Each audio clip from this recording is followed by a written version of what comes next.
आप बिल्कुल ध्यान से देना और मेरे क्वेश्चंस का आंसर देना, आप ही क्वेश्चन को स्टार्ट करोगे इस चैप्टर को। अच्छा एक बात बताओ, हमारा अल्टीमेट ऑब्जेक्टिव क्या है? टैक्स पे करना।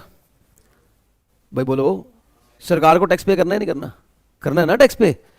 टैक्स जो होता है वो हमारा किसके ऊपर डिपेंड करता है? टोटल इनकम पे। बिल्कुल सही बात है। अच्छा जब तक हमारे पास टोटल इनकम नहीं है, क्या हम टैक्स निकाल सकते हैं? भाई टोटल इनकम के बगैर भला टैक्स कैसे निकालेंगे? यस और नो? किसी बंदे की कितनी इनकम है इसी पे तो डिपेंड करेगा टैक्स। अब ये कहते हैं कि जो टोटल इनकम होती है ना वो आपकी डिपेंड करती है किसके ऊपर? बोलो फटाफट। रेजिडेंशियल स्टेटस के ऊपर। किसी बंदे का स्टेटस क्या है इस बात पर डिपेंड करेगा उसकी टोटल इनकम क्या है। जब तक हम किसी का स्टेटस नहीं पता कर सकते तब तक हमें उसकी टोटल इनकम पता नहीं लगेगी। बोलो क्लियर? तो बताओ, अगर मैं करना भी चाहूं, इस चैप्टर में 2 चैप्टर हैं, एक स्टेटस है और एक टोटल इनकम है। आप लॉजिकली बताओ मुझे पहले कौन सा पढ़ाना पड़ेगा? स्टेटस। क्या मैं टोटल इनकम पढ़ा सकता हूं? नहीं। क्यों? टोटल इनकम तो खुद किस पे डिपेंड करती है? स्टेटस के ऊपर। तो मैं कैसे पढ़ा दूंगा? तो मुझे नंबर 1 पे क्या पढ़ाना पड़ेगा? स्टेटस। और स्टेटस जब मैं पढ़ा दूंगा नंबर 1, मैं आपको स्टेटस कंप्लीट करवा दूंगा। मान लो स्टेटस कंप्लीट करवा दिया मैंने आपको, इसके बाद मैं क्या करवाऊंगा? Total income. और जब टोटल इनकम निकल जाएगी तो फिर हम क्या सीखेंगे?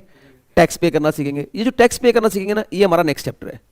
इस चैप्टर के अंदर हम 2 चीजें सीखेंगे। कौन कौन सी? एक तो हम स्टेटस निकालना सीखेंगे और दूसरा बोलो फटाफट टोटल इनकम निकालना सीखेंगे। क्लियर है पॉइंट वाला? ये कॉपी कर लो, ये कॉपी कर लो। जो यहां पे लिख रहा हूं ना वो आप कॉपी कर लो, बिकॉज मैं आपको ना स्लाइड सेंड करूंगा आज, स्लाइड सेंड कर दूंगा आज, लेकिन जो लिख रहा हूं ये मैं रिमूव कर दूंगा ना, तो फिर आपको बाद में वो स्लाइड में मिलेगा नहीं।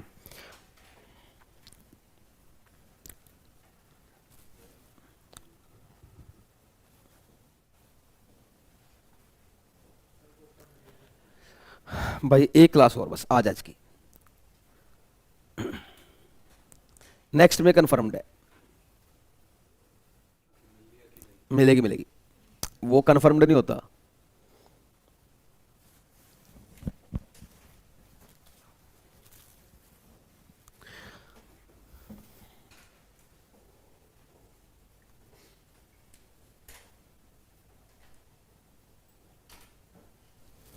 हाँ जी, कॉपी कर लिया इसको। अब देखो मैं इसको यहां से रिमूव कर देता हूं।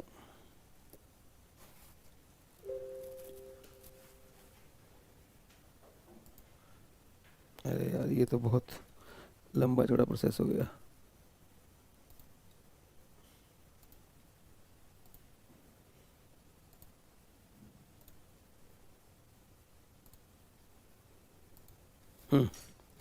पढ़ो प्लीज मेरे साथ क्या लिखा हुआ है। सुनो सुनो सुनो सुनो, यहां पे लिखा हुआ है tax is to be calculated on and total income of a person depends upon his. Clear है लाइन? आगे पढ़ो। Tax is to be paid what? आप बताओ आप टैक्स कब पे करते हो? हर साल। तो आपकी टोटल इनकम एक बार निकलेगी या हर साल निकलेगी?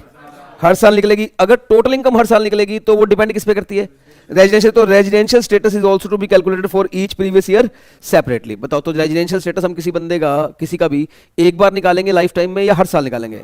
हर साल। हर साल असेसमेंट ईयर में या प्रीवियस ईयर के हिसाब से? ये मैंने जानबूझ के बोला है, यहां वर्ड स्पेशल लिखा हुआ है residential status is to be calculated for each what? Previous year separately. Clear है पॉइंट ये वाला? आगे बढ़ते हैं। पर्सन कितनी तरह के होते हैं? बोलो फटाफट। 7। 7 कौन कौन से? Individual, HUF, company, partnership firm, AOP, BOI, local authority, every other artificial judicial person. पढ़ चुके हम ऑलरेडी। सेक्शन कौन सा था इसका? Section 2 close 31। सेक्शन 2 क्लोज 31 में हमने पढ़ा था कि जो पर्सन होते हैं वो 7 कैटेगरी के होते हैं। अच्छा यही पर्सन होते हैं जो बाद में SSC बनते हैं? यही पर्सन होते हैं जिनकी इनकम आती है फिर ये लोग टैक्स पे करते हैं। इन्हीं पर्सन का हमें क्या निकालना पड़ेगा? Residential status. इसका मतलब हम कितने लोगों का रेजिडेंशियल स्टेटस निकालेंगे? 7। हम कितने लोगों का रेजिडेंशियल स्टेटस निकालेंगे? 7 लोगों का निकालेंगे। बोलो क्लियर होगा पॉइंट वाला? अब सुनो ध्यान से ना, इसमें ना मैं इंडिविजुअल को लिख रहा हूं अलग से, देखना बेटा प्लीज। इंडिविजुअल को लिख रहा हूं अलग से, हिंदू अनडिवाइडेड फैमिली को लिख रहा हूं अलग से, और बाकी रेस्ट ऑफ द फॉलोइंग जो है ना वो अदर लिख रहा हूं, मतलब अदर्स। समझ रहे हो मेरी बात? मतलब इन 5 को मैंने अलग कर दिया, इन 5 को मैंने अलग कर दिया है। ठीक है, अब समझना इसका मतलब क्या है। जब आप इन 5 का स्टेटस निकालोगे ना, जब आप इन 5 का स्टेटस निकालोगे ना इन अदर्स का, तो आपको बस 2 ही आंसर मिलेंगे। या तो वो बंदा क्या बनेगा? बोलो फटाफट। रेजिडेंट, या फिर क्या बनेगा? Non resident. अभी आपको नहीं पता कि रेजिडेंट कैसे बनते हैं, नॉन रेजिडेंट कैसे बनते हैं, लेकिन आपको एक बात पता लग गई कि अगर इन 5 कैटेगरी का स्टेटस निकाला जा रहा है तो जवाब या तो रेजिडेंट आएगा या फिर नॉन रेजिडेंट आएगा, और कुछ तो नहीं आएगा। यस और नो? और कुछ तो नहीं आएगा। फाइनल हो गया वाला? जब आप HUF का निकालोगे ना, HUF का, तो भी आपको पहले दो आंसर मिलेंगे। कौन कौन से बोलो फटाफट? या तो हिंदू अनडिवाइडेड फैमिली क्या बनेगी? रेजिडेंट, या क्या बनेगी? Non resident. सुनते जाओ, रेजिडेंट या फिर नॉन। अगर रेजिडेंट बनी तो आगे फर्दर कैटेगरी आपको चेक करनी पड़ेगी, फर्दर आपको कैटेगरी चेक करनी पड़ेगी। बताओ क्या ये फर्दर कैटेगरी आपको बाकी 5 के लिए चेक करनी है? नहीं। बाकी 5 का क्वेश्चन कहां पे खत्म हो जाएगा? या तो रेजिडेंट पे या नॉन रेजिडेंट पे, यस और नो। लेकिन इन 5 के केस में अगर आपका आंसर HUF के केस में अगर आपका आंसर नॉन रेजिडेंट आया तो क्वेश्चन खत्म हो जाएगा, कोई दिक्कत नहीं है, आगे नहीं जाना। लेकिन अगर रेजिडेंट आया तो क्या क्वेश्चन खत्म हो गया? आगे जाना पड़ेगा, आगे जाना ही पड़ेगा। कभी भी हिंदू अनडिवाइडेड फैमिली का आंसर रेजिडेंट नहीं हो सकता। अगर मैं कभी भी क्वेश्चन पूछूं आपसे और मैं बोलूंगा इस HUF का स्टेटस निकालो और आपने बोला सर रेजिडेंट, मैं बोलूंगा क्वेश्चन का आंसर गलत है, बिना पढ़े बता सकता हूं, क्योंकि रेजिडेंट हो ही नहीं सकता। रेजिडेंट बनने के बाद आपको फर्दर चेक करना ही पड़ेगा। सुनो, जब आप फर्दर चेक करोगे ना, दो आंसर आएंगे। या तो आप बनोगे रेजिडेंट, रेजिडेंट तो बन ही चुके हो, ये रहा, यहां तो बन ही चुके हो, एंड ऑर्डिनरी रेजिडेंट। क्या बनोगे? Ordinary resident, ordinary resident in India, जिसको शॉर्ट फॉर्म में कहते हैं ROR। बोलो प्लीज, क्लियर और नॉट क्लियर? कैसे बनता है ROR, ये बात की बात है, वहां तो हम अभी पहुंचे नहीं, मैं सिर्फ बता रहा हूं क्या क्या आंसर आ सकते हैं। अगर या फिर दूसरा आंसर क्या आएगा इसका, या फिर इसका आंसर आएगा आप रेजिडेंट तो बनोगे but not ordinary resident in India, not ordinary. तो बताओ एक हिंदू अनडिवाइडेड फैमिली अगर रेजिडेंट बन गई तो रेजिडेंट बनने के बाद उसके क्या क्या आंसर आ सकते हैं? या तो ऑर्डिनरी या नॉट ऑर्डिनरी, या तो ऑर्डिनरी या नॉट। लेकिन ये दोनों आंसर कब आएंगे? दोनों में से एक कौन सा कब आएगा? जब वो पहले क्या बने हैं? रेजिडेंट। यानी कि इन दोनों के बीच में मैं क्या लिख दूं? और, या तो ROR या फिर NOR, या फिर NOR। NOR भी कहते हैं, RNOR भी कहते हैं, कोई दिक्कत नहीं है। Is it clear? अब बताओ अगर नॉन रेजिडेंट बनी तो क्या फर्दर चेक करोगे आप? नहीं, फर्दर चेक नहीं करना है, सिर्फ कब चेक करना है? जब आप क्या बनोगे? रेजिडेंट। अब सुनो, अब मैंने क्या लिखा नेक्स्ट? इंडिविजुअल। इंडिविजुअल की कैटेगरी में ना काफी ज्यादा चीजें हैं। नंबर 1 इंडिविजुअल, नंबर 1 क्या बन सकता है? बोलो फटाफट। रेजिडेंट बन सकता है, रेजिडेंट बन सकता है, ठीक है ना, रेजिडेंट बन सकता है। इंडिविजुअल एक और चीज बन सकता है, डीम्ड रेजिडेंट। क्या बन सकता है? डीम्ड। ये नई कैटेगरी आई थी 2020 के अंदर, डीम्ड रेजिडेंट बन सकता है। या फिर वो बन सकता है नॉन रेजिडेंट। क्या बन सकता है? अच्छा, अगर नॉन रेजिडेंट बना तो बात खत्म, फिर आपको फर्दर चेक नहीं करना। अगर इंडिविजुअल का आंसर आया नॉन रेजिडेंट, आप बोलोगे ओके यार आंसर आ गया, चलो भाई अब पता लग गया बंदा नॉन रेजिडेंट है, आओ इसकी टोटल इनकम कैलकुलेट करते हैं। क्या करते हैं? इसकी टोटल इनकम। बताओ आप स्टेटस पता करने के बाद अगर आपको स्टेटस पता लग जाए तो क्या पता करोगे? Total income. हमने स्टेटस पता क्यों कर रहे हैं? Total income. टोटल इनकम क्यों पता करेंगे? टैक्स पे करने के लिए। यस और नो? लॉजिक क्लियर है? सीक्वेंस क्लियर है? अब सुनो, अगर कोई बंदा डीम्ड रेजिडेंट बना, क्या बना बोलो फटाफट, तो ये हमेशा नॉट ऑर्डिनरी ही बनेगा। आपको चेक करने की जरूरत नहीं है वो ऑर्डिनरी है या नॉट ऑर्डिनरी है, ऑलवेज क्या माना जाएगा? Not ordinary. लेकिन अगर रेजिडेंट बना तो वो या तो क्या बनेगा? ROR, या फिर क्या बनेगा? NOR बनेगा, RNOR। बोलो क्लियर और नॉट क्लियर? तो अब मैंने आपको इन सातों कैटेगरी का कंसेप्ट समझा दिया है। 7 कैटेगरीज का कंसेप्ट अगर हमने क्लियर है, जल्दी मुझे बता दो एक बार, इंडिविजुअल की कितनी कैटेगरी होती है? 3।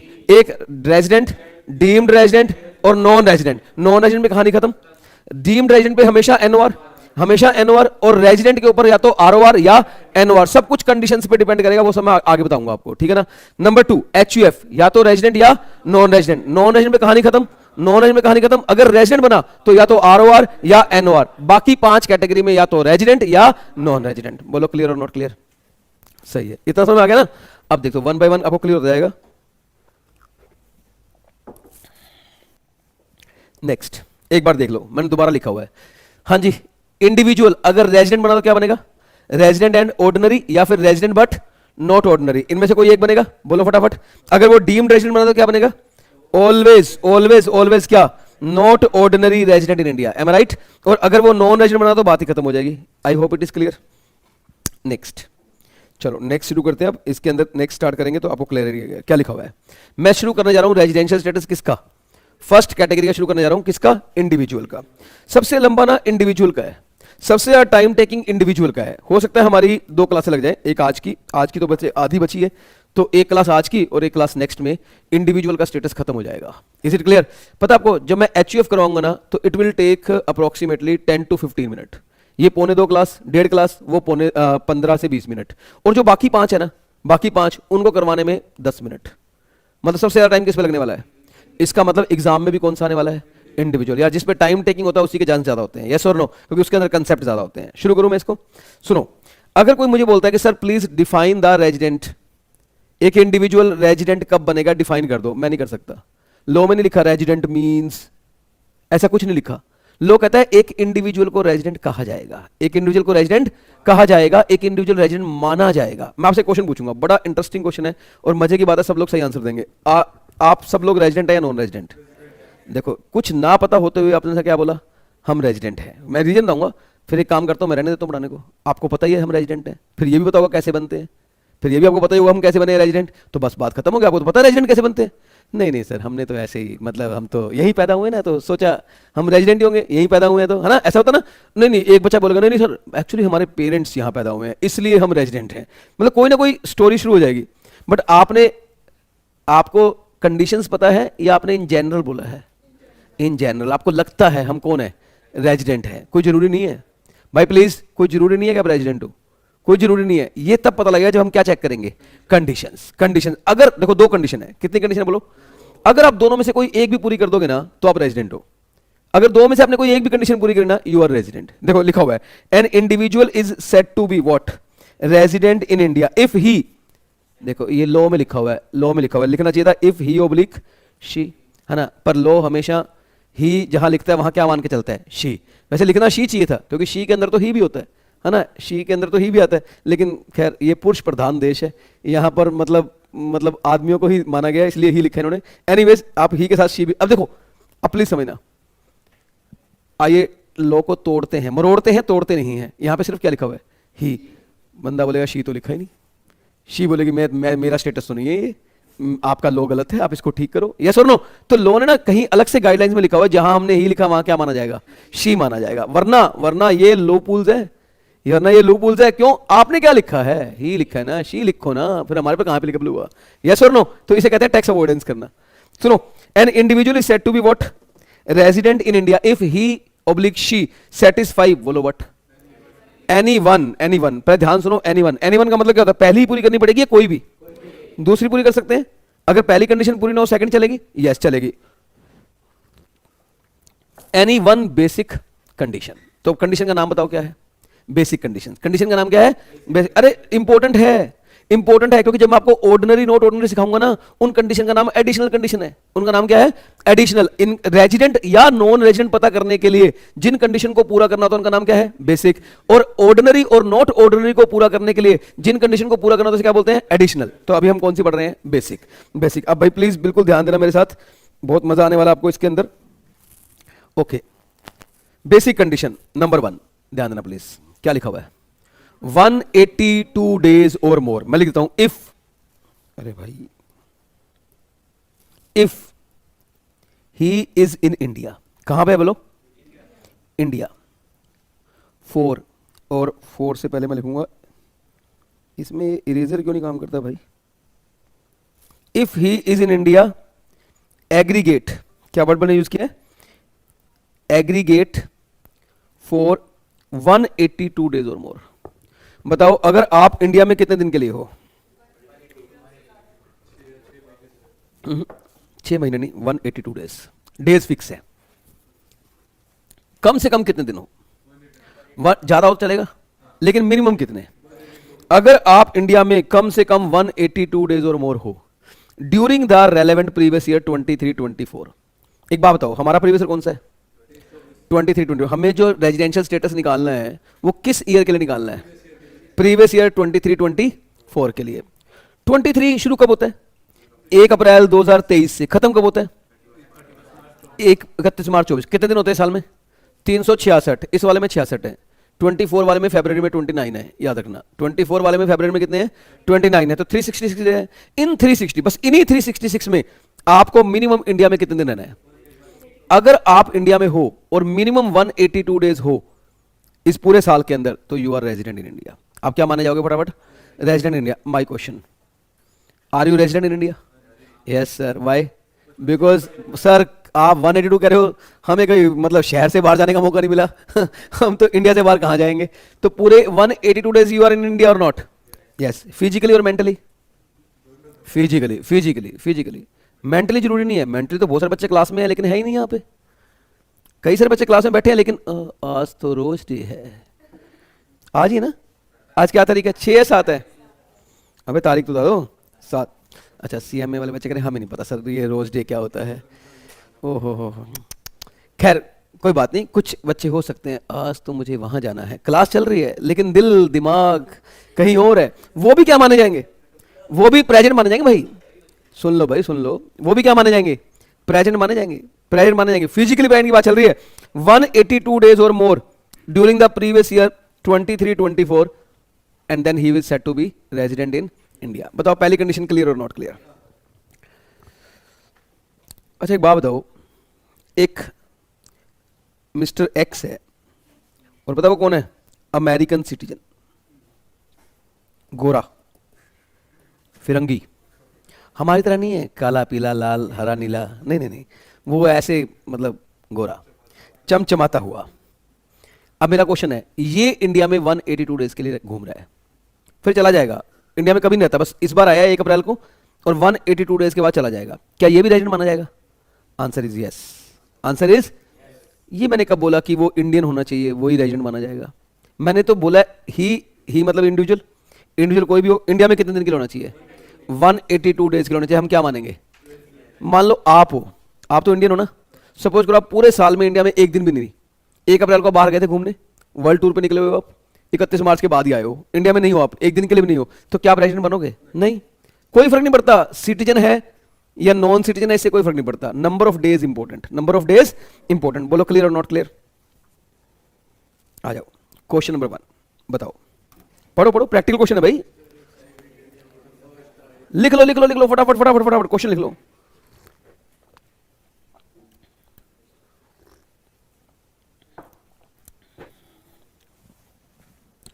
Mr. X leaving India for the first time on 25th August 2023 for tour purpose. Calculate his residential status. हाँ जी,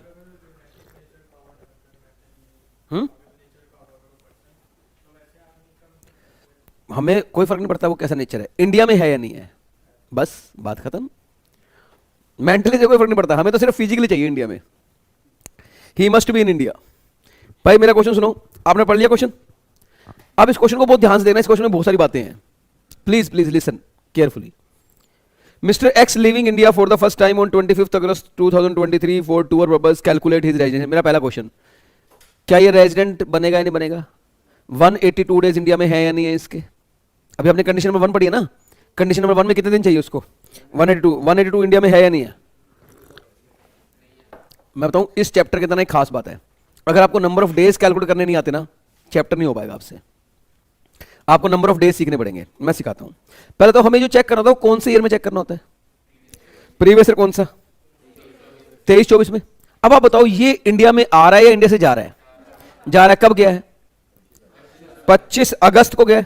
क्या मैं ये कह सकता हूं 25 अगस्त के बाद ये बंदा इंडिया में नहीं था? यस और नो? और 25 अगस्त से पहले था, तो इसके number of days in India यही बनेगा ना, यहां से लेकर यहां तक। M I right? बोलो बोलो, बड़ा इजी है यार, कैलकुलेट करना मुश्किल थोड़ी है, बस एक बार सीखोगे सीख जाओगे, कोई मुश्किल काम थोड़ी है। अच्छा एक काम करो, अप्रैल में था इंडिया में, बोलो अप्रैल में था इंडिया में, कितने दिन होते हैं अप्रैल में? 30 मई में, 31 जून में, 30 जुलाई में, 31 अगस्त में ये इंडिया में था, लेकिन चला गया था, लेकिन चला गया था ना, चला गया था, इंडिया से चला गया था। अब यहां पर हमारे पास दो क्वेश्चन है, दो क्वेश्चन है, प्लीज प्लीज प्लीज। पहला क्वेश्चन, अगस्त में दिन 24 लें या 25 लें? और मैं लिख दूंगा ऊपर 25 अगस्त को मॉर्निंग 6 AM की फ्लाइट से चला गया, सुबह सुबह 5 बजे चला गया, 4 बजे चला गया, रात को 12 बजे चला गया एग्जैक्टली। मान लो 25 अगस्त का दिन आया और वो चला गया इंडिया से। मेरा क्वेश्चन है हम 25 लेंगे या 24 लेंगे? 24 25 मैं लिखता हूं, मैं लिखता हूं the day when he arrives in India, arrives in India, or the day when he departure from India। समझ रहे हो मतलब इसका? जिस दिन वो इंडिया में आया और जिस दिन वो इंडिया से गया। अब मैं आंसर लिखूंगा both shall be taken, both shall be taken in India। क्या माना जाएगा? in India for calculating his residential status in India. मेरा क्वेश्चन, कितने लोगे? 25 या 24? 25। कितने लेंगे भैया? जिस दिन वो गया वो दिन लेना है इंडिया के अंदर, जिस दिन वो आया वो दिन भी लेना है, वो दिन भी लेना है, इंडिया के अंदर काउंट करना है अपने को इंडिया के अंदर ही काउंट करना है। तो बताओ 25 लिखूं 24 लिखूं? टोटल कितने बन गए? 147. Number of days in the previous year 23-24. अच्छा बात हो, क्या ये वापस आया इंडिया में? कहीं लिखा क्वेश्चन में? तो क्या मानोगे, मार्च 24 तक वापस आया होगा या नहीं आया होगा?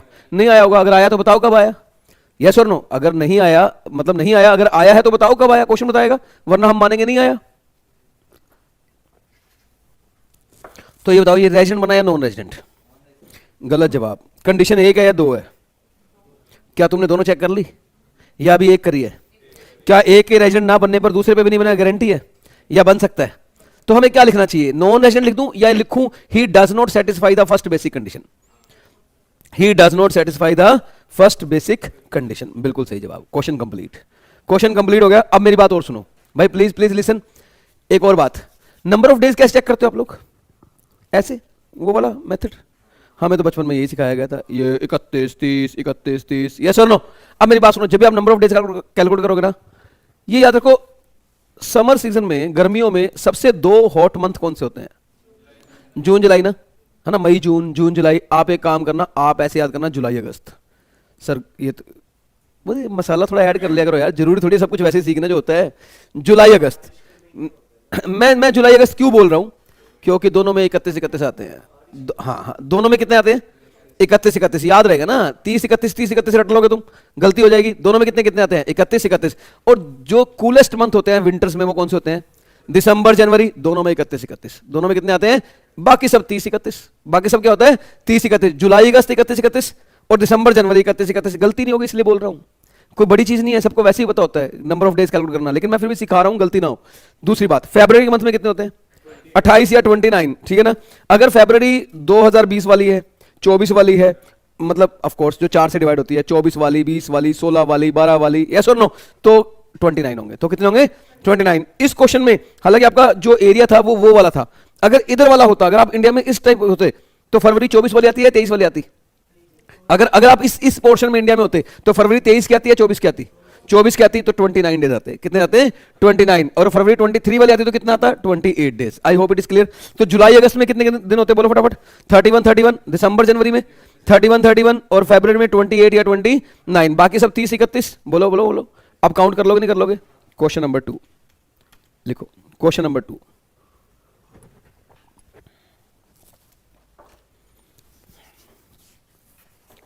Question number 2. एक एक चीज सीख जाओगे आप, एक एक चीज, सिंगल चीज आपको समझ में आ जाएगी क्या है concept. Mister X American citizen came to India on 3 October 2023 for the first time. Find out his residential. मेरा पहला क्वेश्चन भाई, सबसे पहले मुझे एक बात का जवाब दो आप लोग. ये बंदा इंडिया से जा रहा है या इंडिया में आ रहा है? आ रहा है. तो आप इसके नंबर ऑफ डेज कौन से गिनोगे, अप्रैल से अक्टूबर वाले या अक्टूबर से मार्च वाले? ये बिल्कुल सही है तरीका यार. देखो ये ना, मैं आपको बहुत ही नॉर्मल तरीके से सिखा रहा हूं. आपको इतनी प्रैक्टिस कर, थोड़ा सा प्रैक्टिस करोगे ना, आप इन जनरल बता दोगे आंसर क्या आएगा, लेकिन प्रैक्टिस के साथ.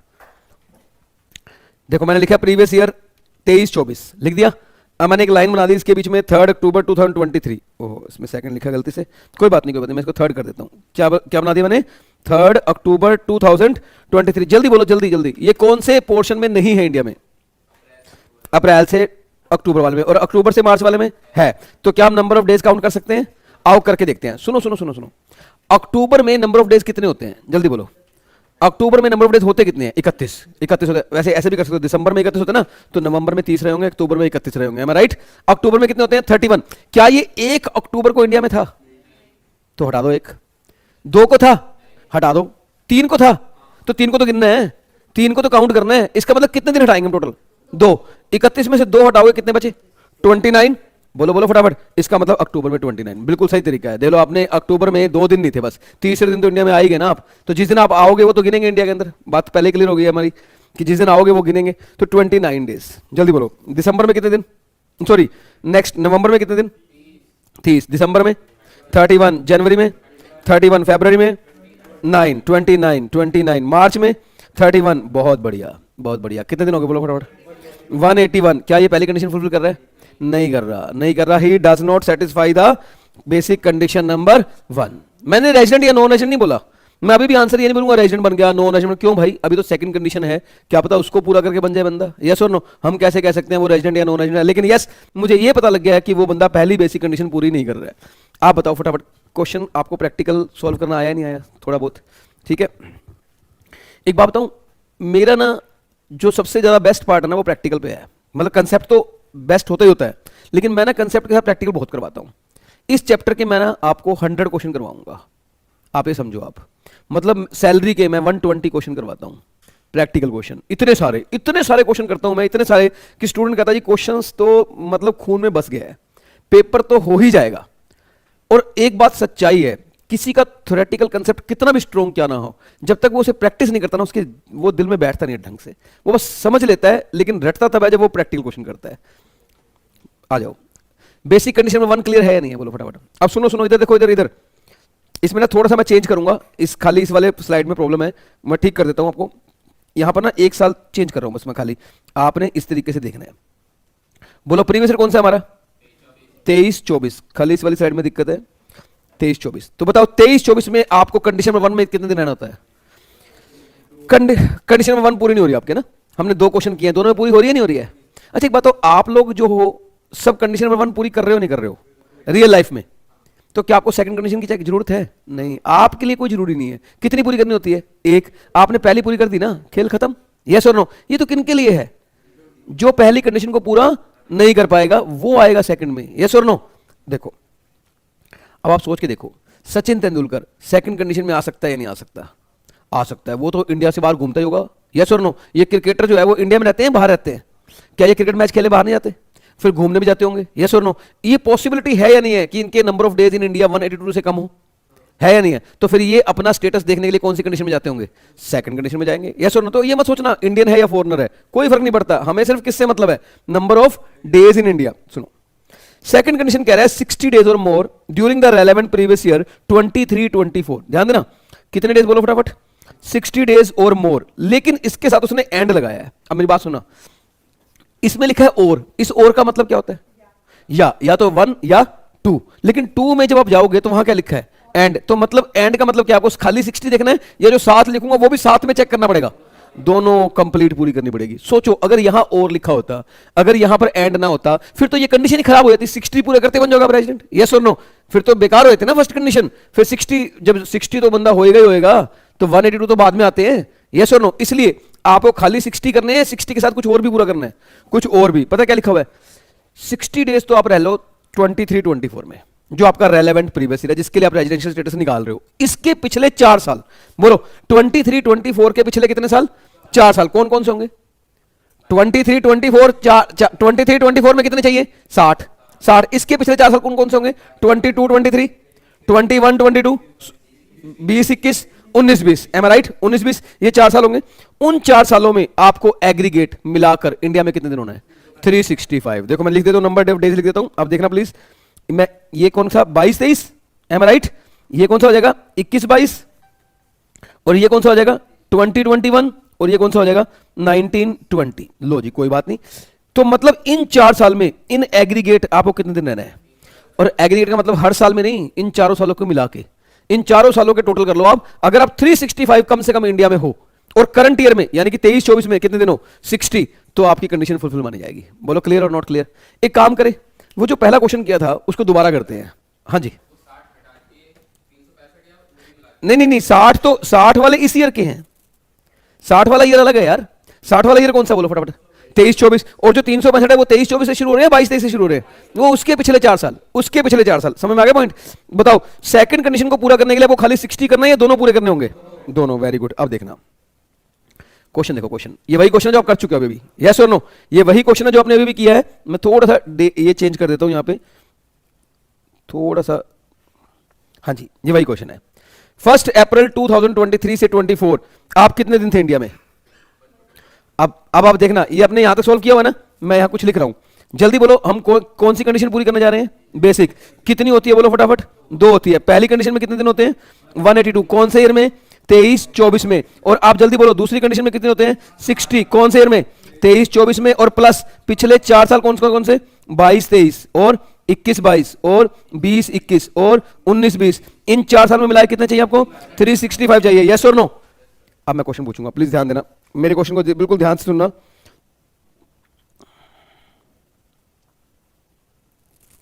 जल्दी बोलो, क्या वो इस क्वेश्चन में 182 पूरे हो रहा है?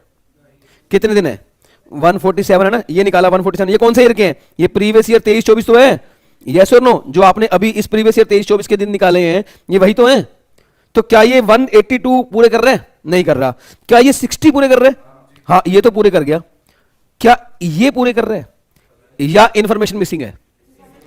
तो आपको इस इंफॉर्मेशन के इस क्वेश्चन के अंदर ये इंफॉर्मेशन निकालनी पड़ेगी बाय टेकिंग एजम्पशन।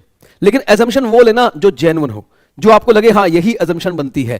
क्वेश्चन देखो, मिस्टर एक्स लिविंग इंडिया, आप बताओ वो इंडिया छोड़ के जा रहा है या इंडिया में आ रहा है? तो इससे पहले कहां रहा होगा? इंडिया में रहा होगा। अरे 4 साल क्या, वो तो हर साल 365 दिन रहा होगा। यस और नो? भाई जब क्वेश्चन कुछ बता, अच्छा साथ में ये भी लिखा है फॉर द फर्स्ट टाइम। अगर फर्स्ट टाइम ना भी लिखा था तो भी सेम मतलब बनता। सपोज करो मैं कहता हूं फर्स्ट टाइम नहीं लिखा हुआ, मान लो, कोई बात नहीं, तो क्या फर्क पड़ता है? वो इंडिया छोड़ के जा रहा है तो इससे पहले कहां था? इंडिया में। और अगर इससे पहले भी वो इंडिया से बाहर गया था तो बताओ कब गया था? इंफॉर्मेशन तो, वरना तो हम यही मानेंगे कि इससे पहले वो कहां रहा होगा? इंडिया में। कब से? शुरू से रहा होगा, हमें क्या पता? यस और नो? एक जनरल आदमी क्या क्या असम्पशन लेगा? यही तो लेगा ना जो मैं सोच रहा हूं, बचपन से रह रहा होगा। तो बताओ पिछले 4 साल में 365 दिन इंडिया में होंगे नहीं होंगे? करंट ईयर में 60 प्लस है या नहीं है? है। तो हम बोलेंगे he satisfy the second basic condition, that is 60 days plus 365 days and therefore he is resident in India. बोलो भाई क्लियर हुआ है नहीं हुआ? मैं एक बात बताऊं, क्वेश्चन अभी भी खत्म नहीं हुआ। हालांकि मुझे यही खत्म करना पड़ेगा, मेरी मजबूरी है, क्योंकि मैंने आपको ऑर्डिनरी और नॉट ऑर्डिनरी सिखाया नहीं अभी तक। आप बताओ एक इंडिविजुअल जब रेजिडेंट बनता है तो क्या रेजिडेंट पे क्वेश्चन खत्म होगा या ऑर्डिनरी और नॉट ऑर्डिनरी पे होगा? लेकिन अपने को अभी ऑर्डिनरी नॉट ऑर्डिनरी नहीं आता, वो थोड़ा आगे जाके आएगा। यस और नो? इस क्वेश्चन को फिर दोबारा कर लेंगे चेक करने के लिए कि ऑर्डिनरी है या नॉट ऑर्डिनरी है। लेकिन यहां तक क्लियर हो गया नहीं हो गया? ही इज रेजिडेंट और not? Yes, I hope this one is clear. हाँ जी, 4 सालों को मिलाकर, 4 सालों को मिलाकर, जैसे मान लीजिए इसमें वो 50 दिन रहा, इसमें 100 दिन रहा, इसमें 200 दिन रहा, इसमें 15 दिन रहा, इट्स ओके। डन? आ जाओ। बताओ भाई आपको कंडीशन चेक करनी आई नहीं आई? यस और no? First basic condition check करने आ गई, सेकंड भी चेक करना आ गया। यस और नो? मैं अब आगे बढ़ता हूं, एक क्वेश्चन और दिखाता हूं आपको, वही अपना 3 अक्टूबर वाला, वही क्वेश्चन दोबारा करेंगे। कितने दिन थे उसमें? नंबर ऑफ डेज कितने आया था? 181 आया था ना? आइए चेक करो, मैं इसको थोड़ा सा ठीक कर लेता हूं। 23, 24, 23, बातें नहीं भाई, प्लीज प्लीज। हाँ जी, फटाफट चेक करो क्वेश्चन। अब ये बताओ मुझे आप, इस क्वेश्चन के अंदर mister X American citizen came to India on 3 October 2023 for the first time. पहले तो वो इंडिया में आया है या इंडिया से गया है? आया है। ठीक है, सुनो, हमने करंट ईयर के डेज कितने निकाले? 181। मैं इसको एक बार यहां से हटा रहा हूं, इसको हटा रहा हूं, मैं दोबारा लिखता हूं। नंबर 1 हमने कौन सी कंडीशन लगाते हैं? बेसिक। कितनी होती है बोलो फटाफट? 2। पहली कौन सी होती है? 182 कौन से ईयर में? 23-24 में। और दूसरी कौन सी होती है? 60 डेज कौन से ईयर में? 23-24 प्लस कितने दिन? 365 दिन कौन से ईयर में? 4 ईयर बोलो कौन कौन से हैं? 22, 23, 21, 19, 20। एक बात याद रखना, इतना कंफर्टेबल आप तभी लिख पाओगे जब आप प्रैक्टिस करोगे, वरना मोस्टली 21, 22, 21, 20 लिख रहे होते हैं, जबकि 20, 21 होता है, क्योंकि प्रैक्टिस से हाथ बैठता है। सही याद रखना, प्रैक्टिस के बगैर मजा नहीं आएगा। हाँ जी, मेरा पहला क्वेश्चन, वो इंडिया में कितने दिन के लिए है? क्या वो ये वाली कंडीशन पूरी कर रहा है? नहीं कर रहा। क्या 60 वाली कर रहे हैं? हाँ 60 वाली कर रहा है। क्या वो 365 वाली कर रहा है? क्वेश्चन में मिसिंग है इंफॉर्मेशन। क्या मानोगे भाई? वो इंडिया में आया फर्स्ट टाइम, इसका मतलब पहले कहां था? बाहर था। और फर्स्ट टाइम नहीं भी लिखा होता तो भी मानता पहले कहां था? बाहर था। और अगर वो बाहर था तो फिर इंडिया में नहीं था ना, इसका मतलब तो 365 नहीं बनेंगे ना। इसका मतलब ओवरऑल वो दूसरी कंडीशन भी पूरी नहीं कर पाया। 60 वाली कर गया, 365 वाली पूरी नहीं कर पाया। बताओ एक करनी है, दोनों करनी पड़ेगी साथ में? दोनों नहीं कर पाया, दोनों ही कंडीशन पूरी नहीं है, क्या मानोगे? Non resident in India. क्या मानेंगे? जल्दी बोलो, नॉन रेजिडेंट की डेफिनेशन क्या बनी? जो दोनों बेसिक पूरी ना कर सके वो क्या बना? Non resident. जो एक पूरी कर दे वो रेजिडेंट, जो दोनों ही ना पूरी कर पाए वो क्या बनेगा? Non resident. I hope it is clear. क्या लिखा है? Non resident as he does not satisfy both the basic conditions. He does not satisfy both the basic conditions. बताओ भाई क्लियर हुआ है नहीं हुआ? आई होप प्रैक्टिकल क्वेश्चन समझ में आया कैसे करते हैं। जल्दी मुझे ना एक बार थोड़ा सा रिवाइज करवा दो, फिर मैं चलूंगा दो बीच में मैं रिवाइज करवाता रहूंगा आपसे, ताकि आपको याद आता रहे। सबसे पहले पर्सन कितने होते हैं बोलो फटाफट? 7। 7 में से इंडिविजुअल का तरीका अलग है, एचयूएफ का तरीका अलग है, बाकी 5 का तरीका अलग है। 5 के लिए क्या क्या आंसर आएंगे? रेजिडेंट या नॉन रेजिडेंट। एचयूएफ के लिए या तो रेजिडेंट या नॉन रेजिडेंट। रेजिडेंट बना तो ऑर्डिनरी या नॉट ऑर्डिनरी। इंडिविजुअल के लिए कितने तरीके हैं? 3। रेजिडेंट में deemed resident, non resident. Non resident हो गया तो खत्म। रेजिडेंट हुआ तो ऑर्डिनरी या नॉट ऑर्डिनरी, और डीम्ड हुआ तो always not ordinary, always not ordinary. हमने शुरू कौन सा किया सबसे पहले? इंडिविजुअल। इंडिविजुअल रेजिडेंट कब बनेगा? जब वो दो बेसिक कंडीशन में से कोई एक कंडीशन पूरी करेगा, वो क्या बनेगा? रेजिडेंट बनेगा। और नॉन रेजिडेंट कब बनेगा? जब वो दोनों बेसिक कंडीशन पूरी नहीं करेगा, वो क्या बनेगा? Non resident. रेजिडेंट कब बनेगा? जब वो दोनों बेसिक में से कोई एक पूरी करेगा। बेसिक कौन सी है? नंबर 1, 23-24 में 182 डेज, 23-24 में, या फिर इसको छोड़ दो, नहीं पूरी हो रही कोई बात नहीं। दूसरी कंडीशन कौन सी है? 60 days in 23-24 plus 365 days in the aggregate, 365 in the 4 previous year. 4 कौन से वाले? 23-24 को मिलाकर या उसके पीछे वाले? उसके पीछे वाले। डन है, डन है। I hope it is clear. अब सुनो क्या लिखा है यहां पे, बोलो फटाफट। Exceptions, exceptions to basic conditions. अब आप मेरी बात सुनना बड़े ध्यान से, बड़ा इंपॉर्टेंट है। आपको रेजिडेंट बनना है, बेसिक में से कितनी पूरी करोगे? 2 में से कितनी पूरी करोगे? लेकिन अब आपको ना बेसिक, अगर आपको रेजिडेंट बनना ना, विद एक्सेप्शन बनना पड़ेगा। विद एक्सेप्शन मतलब अगर एक्सेप्शनल केस है ना, तो उसको ध्यान में रख के बनना पड़ेगा। Is it clear? पहली बात, जब भी वर्ड एक्सेप्शन आता ना, मेरे माइंड में 2 क्वेश्चन आते हैं। पहला, एक्सेप्शन कब लगेगा? हमें कैसे पता लगेगा कि ये एक्सेप्शन वाला केस है या नहीं है? ठीक है, वो इसमें लिखा होगा। दूसरा, चलो अगर हमें पता लग गया कि ये केस एक्सेप्शन वाला है, तो ये बताओ बेसिक कंडीशन में क्या बदलाव आएगा? क्योंकि ये एक्सेप्शन किसकी है, बोलो फटाफट। बेसिक कंडीशन की। अच्छा, मुझे पता है ये बात तो मुझे रट चुकी है और आपको भी रटनी शुरू हो चुकी है। जल्दी बोलो, बेसिक कंडीशन कितनी होती है? 2। पहली कौन सी होती है? 182 इन द ईयर 23-24। और दूसरे बोलो 60 days in the year 23-24 plus कितने दिन? 365 डेज। कौन से इनमें? 22-23, 21-22, 20-21 एंड 19-20। याद आ गया? अब वो क्या कह रहा है, सुनो। वो कह रहा है अगर कोई सिटीजन ऑफ इंडिया है, बोलो कौन है, तो बताओ ये एक्सेप्शन किसी पे भी लगेगी या सिटीजन ऑफ इंडिया पे लगेगी? सिटीजन ऑफ इंडिया पे लगेगी। किस पे लगेगी? So are you citizen of India? बोलो बोलो फटाफट। How do you know? पता नहीं सर, बस ऐसे ही दिल कह रहा है। क्योंकि मैं तो क्या क्या आपको लगता है आप इसलिए सिटीजन ऑफ इंडिया हो क्योंकि आपके पास फेसबुक आईडी है, इंस्टाग्राम आईडी है? इंस्टाग्राम आईडी पे 1000 से ऊपर फॉलोअर हो चुके हैं इसलिए लग रहा है? नहीं। अच्छा, आधार कार्ड है? मैं बताता हूं क्या होता है, सुनो। वैसे आपके एग्जाम में कभी भी क्वेश्चन नहीं पूछेंगे who is citizen of India. भैया हमसे सिटीजनशिप का एक्ट पूछ रहे हो, टैक्स पूछ रहे हो, यस और no? They will never ask. वो हमेशा बताएंगे कि इस क्वेश्चन में ये बंदा सिटीजन ऑफ इंडिया है। लेकिन फिर भी मैं आपको बता देता हूं, सिटीजन ऑफ इंडिया वो होता है जिसके पास वैलिड पासपोर्ट होता है या फिर वो पासपोर्ट बनवाने के लिए एलिजिबल होता है। जैसे मान लो मैं हूं, मेरे पास पासपोर्ट नहीं है, मेरे पास पासपोर्ट नहीं बना हुआ और मैंने कभी बनवाया भी नहीं क्योंकि मुझे इंडिया में बहुत खुशी मिलती है, मेरे को तकलीफ नहीं है इंडिया से कोई, तो मैंने क्या करेंगे बनवा के, ठीक है। लेकिन मैं बनवा सकता हूं नहीं बनवा सकता? I am eligible for valid passport, तो मैं कौन हूं? Citizen of India. Is it clear? एक जनरल समझने के लिए, ऊपर ऊपर समझने, बहुत डीप जाने की जरूरत नहीं है। बहुत सारी कंडीशन होती है, आपको एक लोकल लैंग्वेज आनी चाहिए, ये आना चाहिए, वो आना चाहिए, छोड़ो। आपने मूवीज में देखा है कोई बंदा फॉरेन कंट्री में घूम रहा होता है, उसे पुलिस पकड़ लेती है, सबसे पहले क्या बोलते हैं? Show me your passport. कभी कहते हैं show me your Aadhaar card. Aadhaar card देखेगी तो बोलते फोटो नहीं मैच कर रही है, तो कौन है ना? आधार कार्ड में तो कुछ और दिखेगा। यस और नो? फेसबुक आईडी मांगेंगे? नहीं ना? अच्छा ओके। तो सिटीजन ऑफ इंडिया क्लियर है, पेपर में गिवन होगा, हम क्यों टेंशन लें? यस और नो? अच्छा, अगर कुछ ना लिखो, मिस्टर एक्स इंडिया से जा रहा है, तो आप क्या मानेंगे? एक्स कहां रहने वाला होगा? इंडिया में। जो इंडिया में रहने वाला तो नॉर्मली कौन सा होगा? सिटीजन, है ना? ऐसा अजम्पशन भी ले सकते हैं हम, राइट। सिटीजन ऑफ इंडिया या फिर Indian citizen being a member of a cruise ship. अभी मैं इसको पेंडिंग कर रहा हूं, मैं सिर्फ ऊपर वाला केस ले रहा हूं, ठीक है ना? ये दोनों के लिए एक्सेप्शन है, लेकिन मैं सिर्फ ऊपर वाला पकड़ रहा हूं। कौन से वाला? Citizen of India. बोलो ये क्या कर रहा है? Leave India. आ रहा है या जा रहा है? जा रहा है। किस पर्पस के लिए? एम्प्लॉयमेंट। अगर आपको याद हो, मैंने अभी क्वेश्चन करवाया था, आपने लिखा भी था पहला question, mister x leaving India 25 August 2023 for what purpose? Tour. मैंने क्या वहां एम्प्लॉयमेंट लिखा? इसीलिए, क्योंकि अगर मैं लिख देता एम्प्लॉयमेंट तो वो एक्सेप्शन में कवर हो जाता। चेक कर लो, मिस्टर एक्स इंडिया से जा रहा है तो वो सिटीजन हुआ, इंडिया छोड़ के जा रहा है। अगर मैं एम्प्लॉयमेंट लिखता तो वो क्या बन जाता? एक्सेप्शन केस बन जाता। यस और नो? इसलिए मैंने जानबूझ के वहां क्या वर्ड यूज कर दिया? Tour. I hope it is clear. अच्छा, इंप्लॉयमेंट ना, employment include what? Self employment. कई लोगों को लगता है इंप्लॉयमेंट का मतलब नौकरी होता है। इंप्लॉयमेंट का मतलब क्या लगता है? नौकरी। यहां नौकरी नहीं है इंप्लॉयमेंट का मतलब, नो। इंप्लॉयमेंट का मतलब है आप काम धंधे के लिए जा रहे हो। मैं एक एडवोकेट हूं, मैं एक वकील हूं और मुझे ना फॉरेन कंट्री में एडवोकेट की प्रैक्टिस करनी है, तो कुछ पेपर होते हैं। कनाडा में जाना मेरे को, कनाडा सेफर है, इंडिया भी होते हैं, बहुत सारे इंडियन भी, आधे से पंजाबी भाई हैं, है ना? तो मेरे को तो बहुत कंफर्टेबल हो जाएगा, है ना? तो पंजाबी थोड़ा इजी हो जाएगा वहाँ रहना। तो मैंने ना एडवोकेट के 4 पेपर होते हैं एक्स्ट्रा, यहाँ से मैंने की हुई है, मैंने वहाँ वाले 4 पेपर भी क्लियर कर लिए। अब बताओ मैं वहां प्रैक्टिस कर सकता हूं नहीं कर सकता हूं? तो क्या मैं नौकरी करने जा रहा हूं या अपनी प्रैक्टिस करने जा रहा हूं?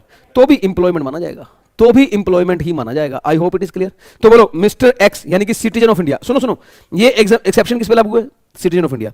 क्या आप जानते हैं सिटीजन ऑफ इंडिया सिर्फ इंडिविजुअल हो सकता है? कंपनी, एचयूएफ, ये सिटीजन ऑफ इंडिया होते ही नहीं है, इन्हें सिटीजन ऑफ इंडिया नहीं कह सकते हम। Citizen of India only can be individual. तो सिटीजन ऑफ इंडिया है, इंडिया छोड़ के जा रहा है, किस पर्पस के लिए बोलो फटाफट? इंप्लॉयमेंट पर्पस के लिए। हमने कहा जी ठीक है, हमें समझ में आ गया एक्सेप्शन कब लगी, अब बताओ होगा क्या? ये तो हमें क्लियर होगा अभी एक्सेप्शन कब लगेगी। अब बताओ अगर एक्सेप्शन लग गई तो होगा क्या? लोग कहता है होगा, पता क्या होगा? ये कि जो पीरियड ऑफ 60 डेज है ना कंडीशन नंबर 2 में, वो देखो बेसिक कंडीशन, उसमें पीरियड 60 डेज कहां पर है?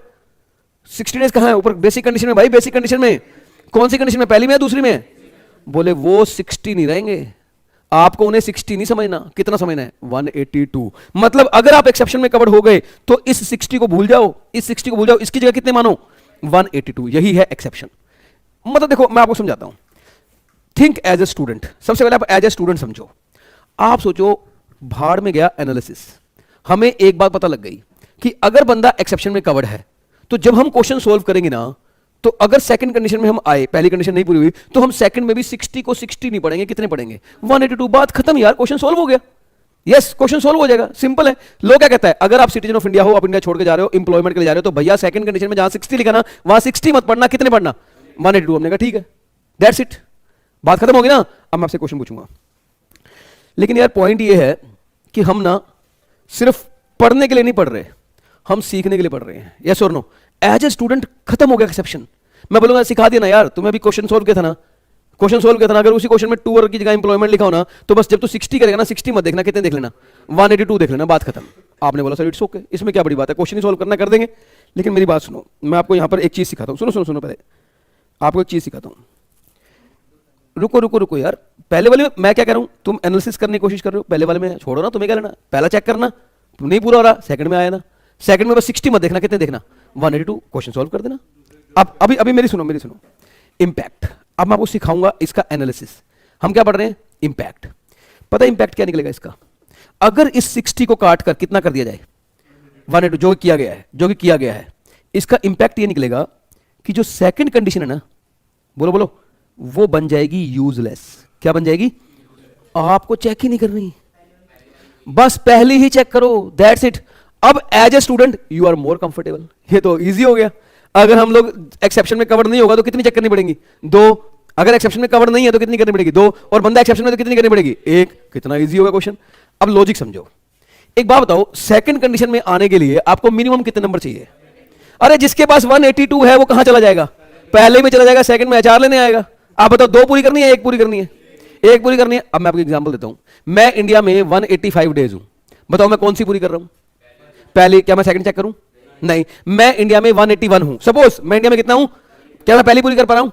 सेकंड कर ही नहीं सकता, 181 हूं ना, कितने चाहिए कम से कम? तो मैं कैसे करूंगा? या तो मैं फर्स्ट पूरी करूंगा या फिर मैं फर्स्ट पूरी करूंगा, सेकंड तो नहीं कर सकता। यस और नो? सेकंड में आने के लिए कितने चाहिए? जिसके पास 182 होंगे वो सेकंड में क्यों आएगा? वो कौन सी पूरी कर लेगा? फर्स्ट ही कर लेगा। आप अब कई बच्चों के मन में क्वेश्चन आएगा, सर मान लो उसके पिछले 4 साल वाले 365 है। अबे पिछले 4 साल वाले 365 का अचार डालेंगे जब यही पूरी नहीं हुई। सेकंड में हमें 1 पूरी करनी पड़ती, दोनों मिला के पूरी करनी पड़ती है। दोनों मिला के तो 365 क्या कर लेंगे हम? अगर कोई पिछले 4 सालों में 365 दिन इंडिया में था भी तो हम क्या करें? हमें तो करंट ईयर में भी कितने चाहिए? 182 चाहिए ना। वही नहीं है तो फिर 365 का बेनिफिट ही क्या होगा? बोलो क्लियर और नॉट क्लियर? जल्दी बोलो, सेकंड कंडीशन क्या हो गई?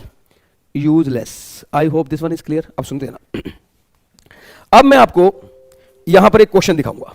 मैंने पूरे क्वेश्चन बना रखे हैं साथ साथ, क्योंकि मुझे पता है जो प्रैक्टिस क्वेश्चन से है ना, वो प्रैक्टिस कहीं नहीं मिलती। क्वेश्चन के अलावा मजा ही नहीं आएगा आपको। रुको मैं आपको दिखाता हूं एक क्वेश्चन। हाँ यही क्वेश्चन हम करेंगे। 1 मिनट। हाँ ठीक है, आ जाओ फटाफट लिखो क्वेश्चन। मिस्टर एक्स, बोलो फटाफट ब्रैकेट में क्या लिखा हुआ है? Indian citizen.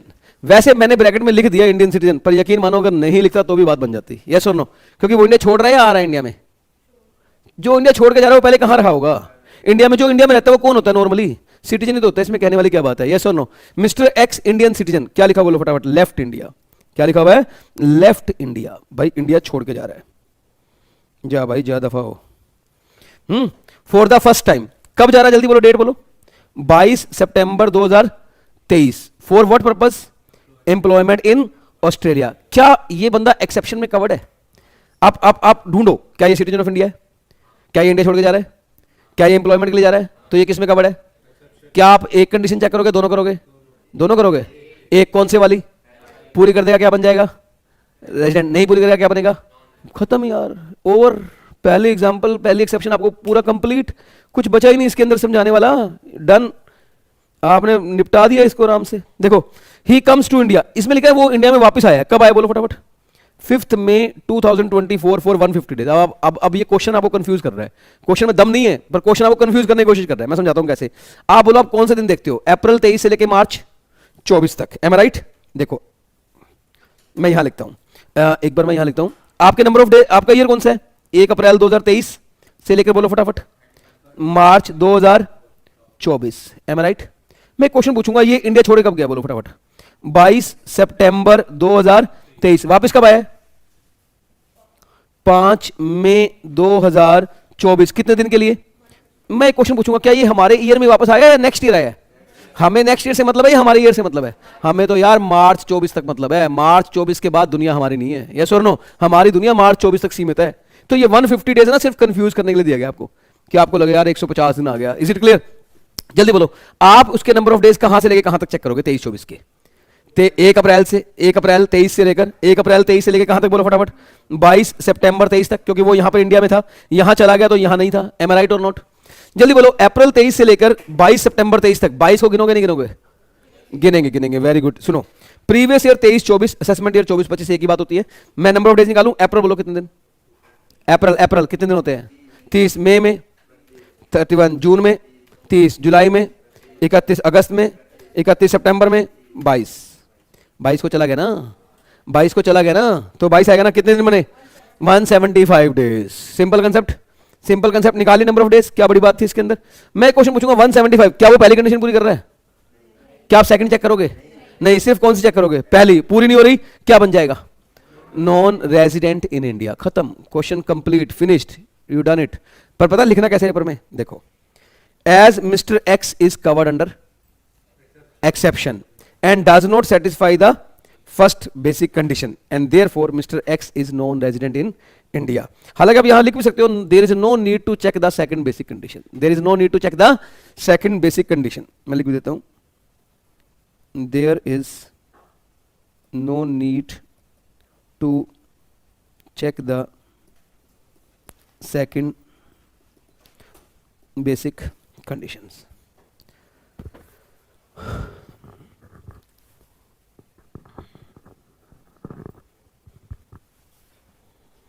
So I hope this one is clear.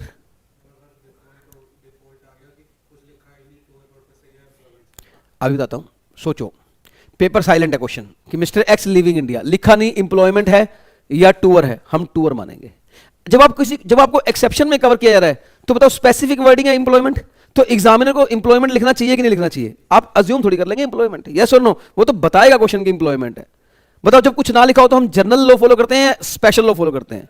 General law follow करते हैं। ऑफ कोर्स हम सिंपल मानेंगे, घूमने गया हुआ, यस और नो? एक बात बताओ, यहां लिखा है mister x left India for the first time. मैं क्वेश्चन पूछूंगा, अगर ना लिखा होता तो भी तो फर्स्ट टाइम ही मानते, क्योंकि अगर इससे पहले गया था तो फिर कहां है इंफॉर्मेशन? कहां है बताओ, इससे पहले कब गया था? वरना हम यही मानेंगे पहली बार गया।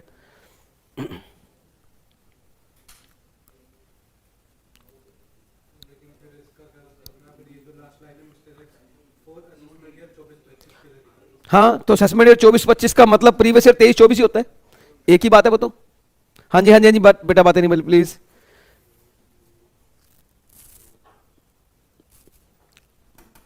क्लियर? कॉपी कर लिया इसको?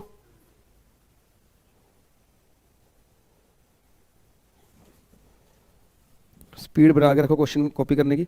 चलो मैं चलता हूं सेकंड एक्सेप्शन पे। मतलब पहले के अंदर एक और थी ना, Indian citizen being a member of cruise ship वाली, कुछ याद है? अब वो पढ़ेंगे, देखना आप, देखना। ये रही, ये देखो। हाँ जी, तो मैंने ये वाला पोर्शन करवा दिया आपको, डन। अब मैं करवाऊंगा, बंदा कौन है बोलो फटाफट? Indian citizen. कौन है? लेकिन वो मेंबर है किसका बोलो?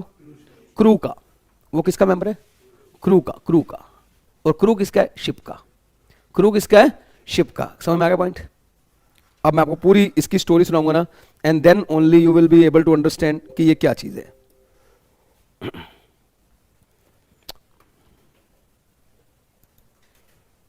भाई प्लीज बातें नहीं, और बहुत ध्यान से देखना आप. देखो ये हमारे पास है, यहां पे मान लीजिए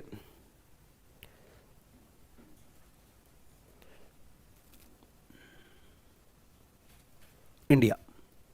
क्या है ये? अगर आपको लगे कि ठीक से नहीं बना तो मैंने लिख दिया है इंडिया. अब आप मानो ये इंडिया ही है. ठीक है, ये हमारे पास है इंडिया, और ये समुद्र होता है इंडिया के पास में, यस और नो. और ये समुद्र में क्या है? पानी. और आप देख रहे हो पानी कौन से कलर का है?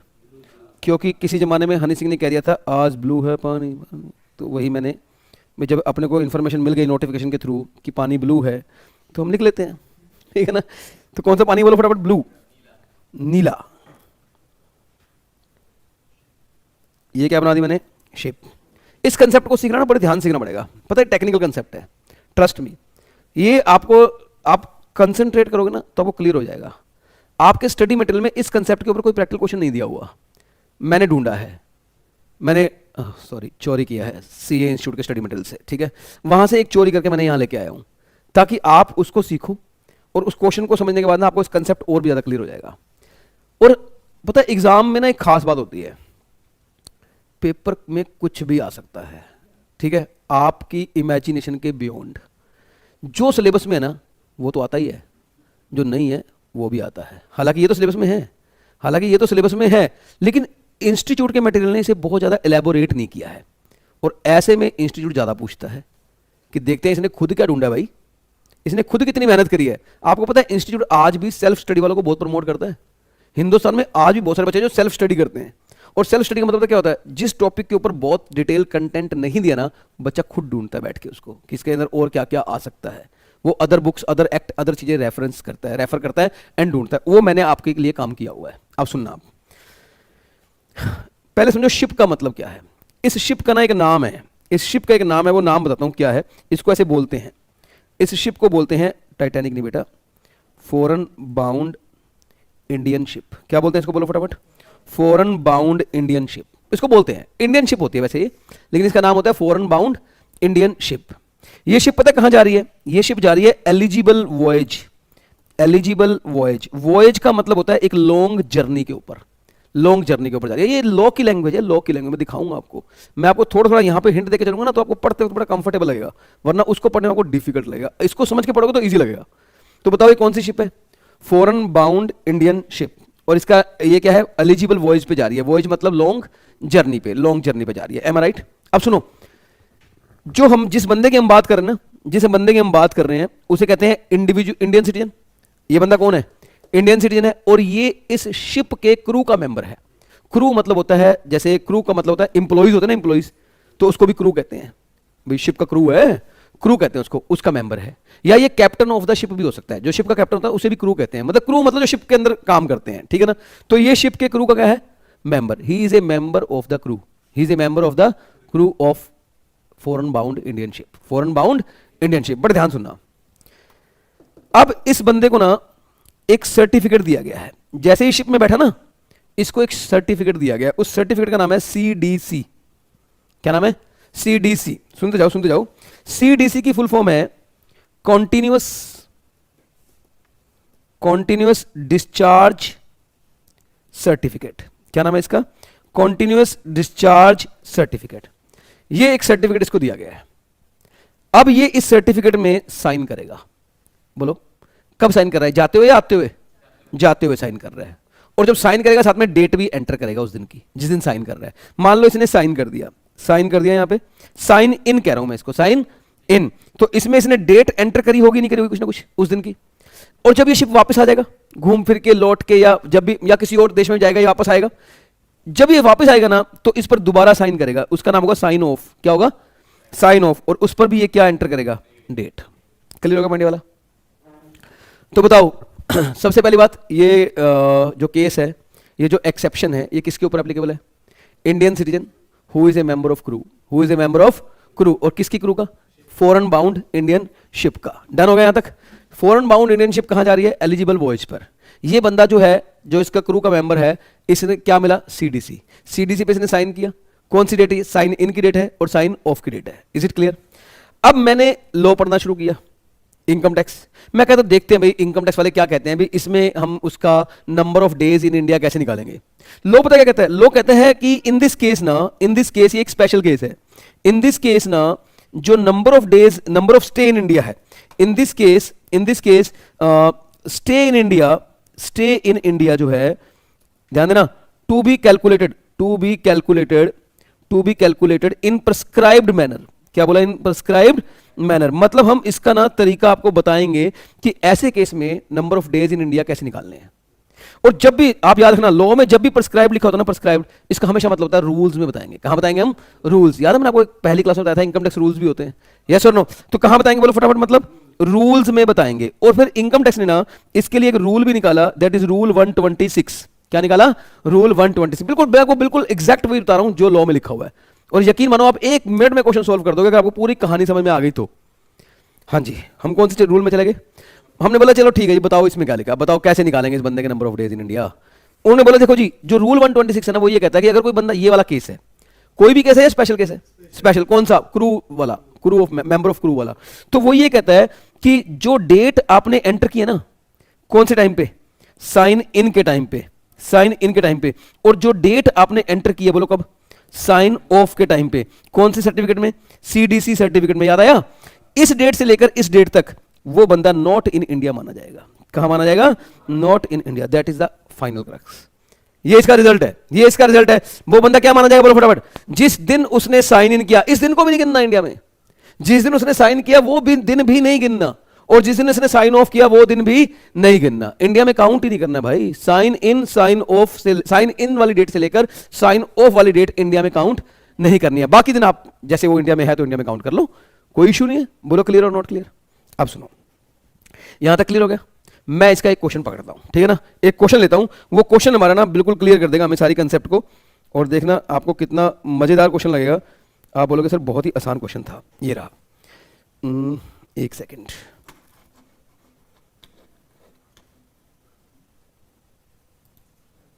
भाई भाई रुकोगे, बातें मत करो यार, देखो प्लीज। चाहिए रब भी नहीं होगा इसमें से। चलो पढ़ते हैं ऐसे भी, मैं इसको, इसका पता नहीं कैसे होगा ये सर। ठीक है, आ जाओ फटाफट। Mister Vijay is what? Indian citizen and member of Singapore bound Indian ship. क्या मैं कह सकता हूं फॉरेन बाउंड इंडियन शिप?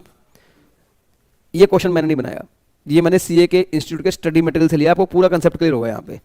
आई क्या? Ship is engaged in the carriage of passengers in international traffic departuring from Gujarat port on 10 June 2023। बताइए, Gujarat port पे ना ship खड़ा है और वहां से कितनी तारीख को चलेगा? 10 जून को चलेगा, 10 जून को चलेगा। Am right?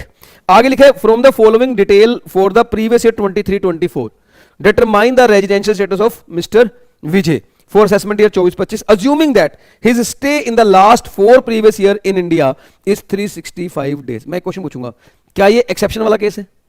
हम जो पढ़ रहे हैं क्या एक्सेप्शन पढ़ रहे हैं? क्या एक्सेप्शन में हम सेकंड कंडीशन चेक करते हैं? क्या 365 डेज पिछले 4 साल में था वो हमारे लिए काम की है? नहीं, हमें तो सिर्फ फर्स्ट कंडीशन देखनी है 182 वाली। तो ये कंडीशन बेकार होगी, नॉट रेलेवेंट लिख दिया मैंने। बोलो फटाफट नॉट। वो जो लिखा ना इसने कि पिछले 4 सालों में इंडिया में 365 डेज था, हमें क्या फर्क पड़ता है? 365 था यानी हमें कोई बेनिफिट नहीं उस चीज का। Is it clear? पर्टिकुलर्स देखो, पर्टिकुलर, बस यही क्वेश्चन सॉल्व करेंगे। Date enter into CDC, date enter into CDC in respect of joining the ship. Joining मतलब sign in, sign in by mister Vijay. कौन सी डेट को ज्वाइन किया उसने? 10 जून 2023 को। और date entered into the CDC in respect of signing off the ship by mister Vijay. Sign off किया उसने कौन सी डेट को? मैं सिंपल क्वेश्चन पूछूंगा, 10 जून से लेकर 10 दिसंबर तक का जो टाइम है उसे आप इंडिया में गिनोगे या नहीं गिनोगे? नहीं गिनोगे ना, सिंपल है ना। अच्छा बताओ, इसका मतलब वो अप्रैल में इंडिया में था, मई में था, जून में कितने तक था? 9, 10 भी नहीं गिनना, इसमें 10 भी नहीं गिनना। Is it clear? फिर 9 जून तक था, 9 जून के बाद सीधा वो कब आया इंडिया के अंदर? 10 दिसंबर, 10 को नहीं गिनना। 11 से लेकर 31 तक कितने काउंट करेंगे? बोलो बोलो बोलो। कितने बनेंगे? दिसंबर में कितने दिन होते हैं? 31। 10 तारीख तक नहीं था इंडिया में, 10 तक हटा दो, कितने बचे? 21। यानी कि अप्रैल के 30, मई के 31, जून के 9, जून के 9 और दिसंबर के 21, एम आई राइट? जनवरी के 31, फरवरी के 29 और मार्च के 31, यस और नो? देखो इन दिस केस मिस्टर विजय, वो कौन कौन है बोलो फटाफट? एक तो वो बंदा इंडियन सिटीजन है, कौन है? Indian citizen, as well as कौन है? Member of the crew of the ship is covered under what? Exception, so he would be resident in India if he stay in India for 182 days more. April में कितने दिन बोलो फटाफट? 30, मई में कितने? 31, जून में बोलो कितने हैं? 9, हाँ जी थोड़ी देर के लिए बंद कर दो प्लीज।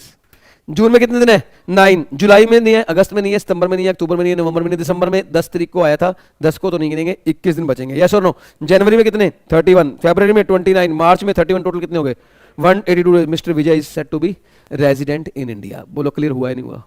अब मैं एक क्वेश्चन पूछूंगा, उस क्वेश्चन का आंसर देना प्लीज, वो आपको ज्यादा क्लैरिटी देगा। जब मैं क्वेश्चन पूछूंगा आपसे, मेरा क्वेश्चन ये है, मेरा क्वेश्चन यहां पर ये है कि मान लीजिए ये जो शिप है वो पानी के अंदर है ना, पानी पे ना, और मान लीजिए वो 6 जून को शिप में आके बैठ गया, 6 जून को शिप में आके बैठ गया।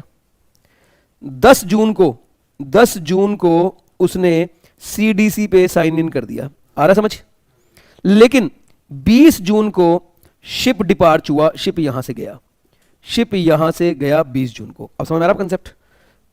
ठीक है, वो शिप में 6 जून को आ गया होगा, साइन उसने भले ही 10 जून को कर देगा, लेकिन शिप इंडिया से निकला कब है?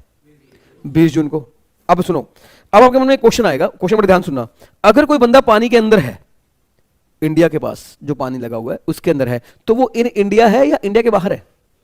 इन इंडिया मतलब देखो, वैसे तो इंडिया वो होता है जो जमीन वाला एरिया होता है, यस और नो? जम्मू कश्मीर, ये गुजरात, ये तो पानी है ना, ये तो पानी है, तो इंडिया में माना जाएगा नहीं माना जाएगा? सुनो सुनो सुनो, लोग कहते हैं एक होता है 12 नॉटिकल माइल, कितने बोलो फटाफट? 12 नॉटिकल माइल। अब मेरी बात समझना, हम कपड़े को मापते हैं मीटर्स में, 2 मीटर कपड़ा देना, 3 मीटर देना, रोड को मापते हैं किलोमीटर में, यस और नो? पानी को मापते हैं नॉटिकल माइल में। किस में मापते हैं? Nautical mile. 12 नॉटिकल माइल है वो। 12 नॉटिकल माइल का मतलब समझते हो? 12 नॉटिकल माइल का मतलब होता है, एक नॉटिकल माइल जो होता है ना, 1 nautical mile is equal to 1.853 kilometre, मोटा मोटा 22-23 किलोमीटर। लो ये कहता है इस पानी को हम TWI कहेंगे, क्या बोलेंगे बोलो? TWI, territorial waters of India, territorial waters of India. अगर आप इस पानी के अंदर हो ना 12 नॉटिकल माइल तक हो, तो आप इंडिया में ही हो। तो आप अभी कहां पे हो? इंडिया में हो। आपके number of days in India है, मतलब आप इंडिया के अंदर हो, डोंट वरी। अब मेरा क्वेश्चन आपसे, वो इस पानी में कब आ गया था? 6 को, तो वो इंडिया में। उसने साइन कब किए? लेकिन पानी में तभी भी शिप इंडिया में था। शिप गया कब? 20 को। मेरा क्वेश्चन आपसे है, आप नॉट इन इंडिया कहां से कहां तक गिनोगे? 10 से 20 से नहीं गिनना। एक बार साइन करने के बाद चाहे वो पूरा साल वहीं खड़ा रहे, वो इंडिया में नहीं माना जाएगा। Is it clear? हालांकि वो पानी में है, इंडियन पानी में है, इंडियन वाटर्स में है, लेकिन उसे इंडिया में नहीं मानेंगे। तो मैं बोलूंगा यहां जो नॉट इन इंडिया ना, नॉट इन इंडिया है, वो स्टार्ट कहां से होगा बोलो फटाफट? वो 10 जून से ही स्टार्ट होगा, दैट इज इस डेट से ही स्टार्ट होगा। अब बताओ भाई, कंसेप्ट क्लियर हो गया नहीं हो गया आपको? अब समझ में आ रहा है पूरा कंसेप्ट? अब देखो, मैं आपको थोड़ा सा 5-6 मिनट बचे हैं, अभी करवा दूंगा इसको पूरा कंप्लीट। अरे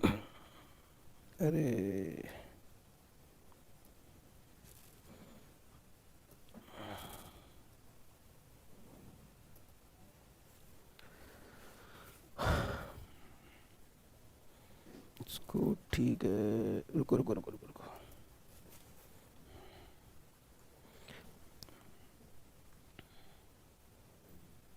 अब देखते हैं ना प्लीज, मैं सब समझाऊंगा आपको। यहां पे आ जाओ। एक्सेप्शन नंबर 1 पढ़ो पहले। 1, in case of individual, in case of who is citizen of and who lives India in any previous year for the purpose of employment outside India, clear है? और as a member of the crew of Indian ship, वो India छोड़ रहा है as a member of crew of Indian ship. ये वैसे Indian ship लिखा हुआ, but it is a foreign bound Indian ship है, इंडियन शिप ही लेकिन फॉरेन बाउंड इंडियन शिप है, ठीक है? In this case period of 60 days कितने में कन्वर्ट हो जाएंगे? 182। ये वाला क्लियर आपको? अब वो स्पेशल बोल रहा है एक्सप्लेनेशन के थ्रू। देखो देखो, अब वो एक एक्सप्लेनेशन 2 डालता है इस सेक्शन के अंदर, और वो पता क्या कह रहा है? For the purpose of this close, in the case of individual जो सिटीजन ऑफ इंडिया है और member of crew of the foreign bound Indian ship है, अगर वो इंडिया छोड़ रहा है, देख रहे हो? लिविंग इंडिया, द पीरियड और periods of his stay in India shall in respect of voyage, long journey, shall be determined in the manner and subject to condition as may be prescribed. बताओ तो उसके number of days in India जो है, ये simple निकालेंगे या prescribed है? Prescribe मतलब कहां पे है, रूल के अंदर। तो मैं चला गया रूल के अंदर, अकॉर्डिंग टू व्हाट, बोलो फटाफट, रूल नंबर, ये क्या कह रहा है, in case of individual being citizen of India and a member of crew of a ship, the period और period of stay in India shall in respect of an eligible voyage not include, India में नहीं गिनना, India में नहीं गिनना, कहां से, the period उस दिन से, कमेंसिंग उस दिन से, from the date entered into the CDC के अंदर, जो डेट आपने एंटर किया ना सीडीसी के अंदर, वहां से काउंट नहीं करना। In respect of joining the ship by the said individual for the eligible voyage and ending, कहां तक नहीं गिनना, the date entered into the CDC in respect of signing off by that individual from the ship in respect of such voyage. भाई please tell me clear और not clear. Period जो है, जो period start करेंगे India में नहीं गिनने वाला, नॉट इंक्लूड वाला, जो नॉट इंक्लूड वाला पीरियड है वो स्टार्ट कहां से होगा, उस डेट से होगा, उस डेट से जो आपने कहां एंटर करी है, सीडीसी के अंदर, किस रिस्पेक्ट में, ज्वाइनिंग, साइन इन ज्वाइनिंग से, और एंड कहां होगा वो डेट, जब आपने डेट एंटर करी है, कौन सी डेट, साइन ऑफ वाली सीडीसी के अंदर। बोलो क्लियर और नॉट क्लियर।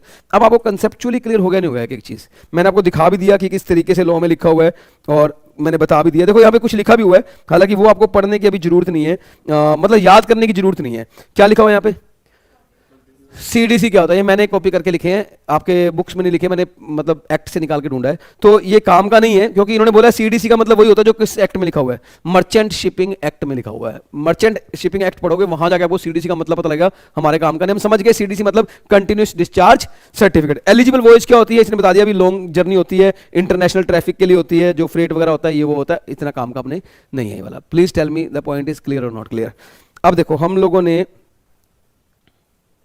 आज ये exception number 1 is fully complete और नॉट, यस और नो। अब हमारी कौन सी एक्सेप्शन बची है, नंबर 2 बची है। कौन सी बची है, number 2, that we will do the next class. But रुको, पहले एक बार मुझे रिवाइज करवा दो। क्लास से जाते वक्त ना आपके माइंड में भी होना चाहिए कि आज की क्लास हमें सिर्फ पढ़ी नहीं है बल्कि याद भी है, ठीक है। नंबर 1, आज के चैप्टर का नाम क्या, बोलो फटाफट, status and scope of total income. हमने इन दोनों में से कौन सा पोर्शन पहले स्टार्ट किया है, क्यों स्टार्ट किया है सर, क्योंकि टोटल इनकम को तब तक पता लग ही नहीं सकती जब तक क्या ना पता लगे, रेजिडेंट। क्या मैं एक लाइन में बोल सकता हूं, the total income of a person depends upon his residential status in India, yes और नो। अच्छा एक बात हो, आपने देखा जो स्टेटस होता है वो आरओआर भी हो सकता है, वो एनओआर भी हो सकता है, वो नॉन रेजिडेंट भी हो सकता है, यस और नो। स्टेटस हमेशा सेम आता है या अलग आ सकता है, और जब हम टोटल इनकम निकालेंगे क्या आरओआर एनओआर एनआर की सेम निकला करेगी या अलग हो सकती है, तभी तो कर रहे हैं, क्योंकि टोटल इनकम जो है ना वो depending upon what, status. ROR की इनकम ज्यादा आएगी, एनओआर की थोड़ी कम आएगी, एनआर की बहुत ही कम आएगी। Is it clear?